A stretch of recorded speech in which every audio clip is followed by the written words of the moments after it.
places. Those things have not changed apparently. Oh, it has changed.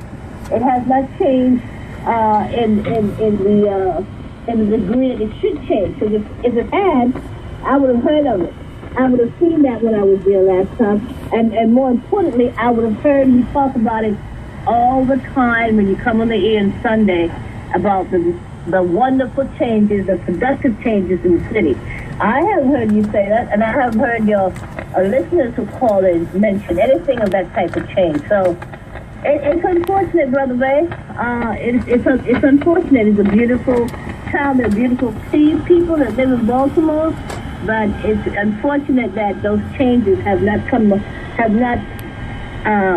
manifested since I've left. Let me respond for a minute, and I'm coming on other line too, Miss Flowers, to bring her up. And I want all three to stay on the line. And other folks, you're welcome to call.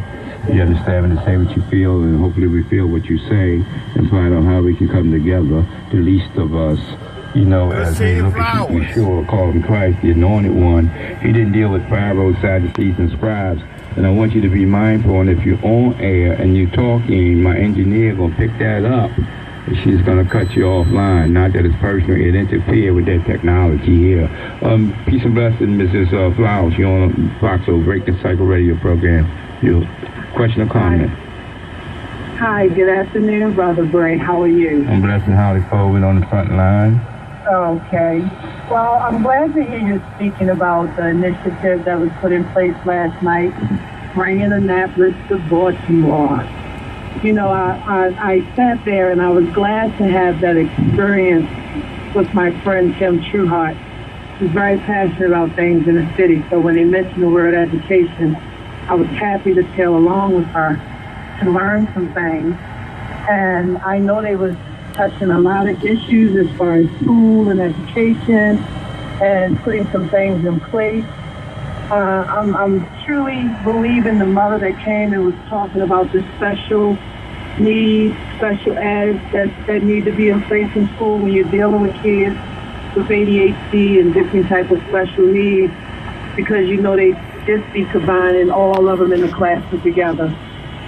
But I think a part of the way through that, I kind of got kind of distracted by the fact that when you're dealing with such a vulnerable population like our kids, the fact about homeless kids in the schoolhouse was not mentioned. Just talking about it, mentioning it probably could have been something that a set of individuals like that should have even been able to come to the table with. Right. So I think it's a lot of lack of compassion going on when it comes to the homeless population, and people act like it's a bad word. They don't want to mention it, but these are our brothers and sisters, and you got a lot of homeless kids in public schools and county schools who don't even want to talk about being homeless because their parents was in such a fear that if they go to school saying they're homeless, then they're going to have CPS up in their house and they can be threatening to lose their kids because they stand in Cousin Bo basement or shacking up somewhere. But I think it's something that we all should be more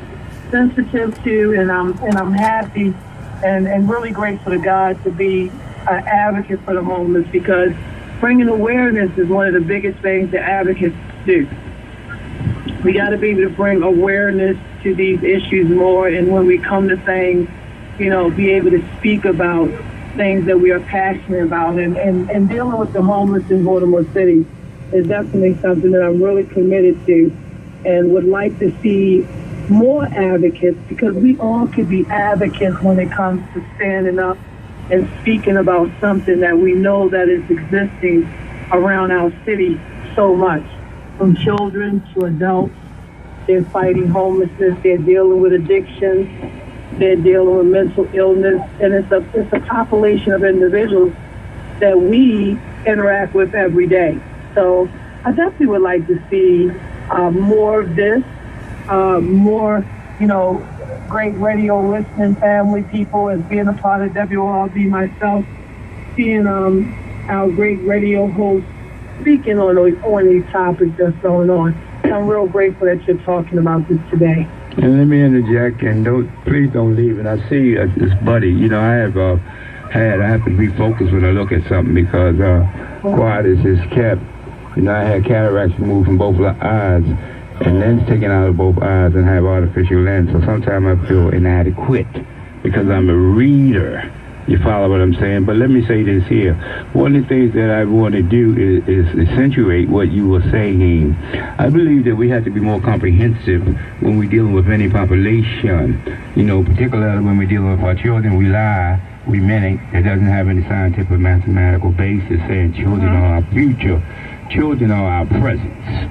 You feel what I'm simply saying? And those of us who understand the dynamics, you know, our children, yes, they're not the only ones that's homeless, and our focus is going to be what I'm about to say about homeless when it comes to our children, right? They don't participate in being homeless. The fact of the matter is, for those of us who are readers, you understand, you can't be a leader unless you're a reader. The fact of the matter is, the federal definition of homelessness means that if your name is not on the warrant, if your name not on the lease or the mortgage, you by a federal definition are homeless. So what we have to do is broaden the dialogue, because a lot of the people who are homeless, and I'm not talking about those who are blessed to be in the facility of services that you provide. The fact of the matter is, some of them got mental health issues, substance abuse issues, you know, psychological issues, cultural issues, economical issues. So what we do as a society, which is a Eurocentric phenomenon, individuality, versus incorporating our methodologies from an Afrocentric perspective, which is communal collectivity. See, we operate in silos, and a lot of people doing good work, but we're not comprehensive. A lot of the population that you deal with, and this is not an attack on your work, you're there consistently. They got substance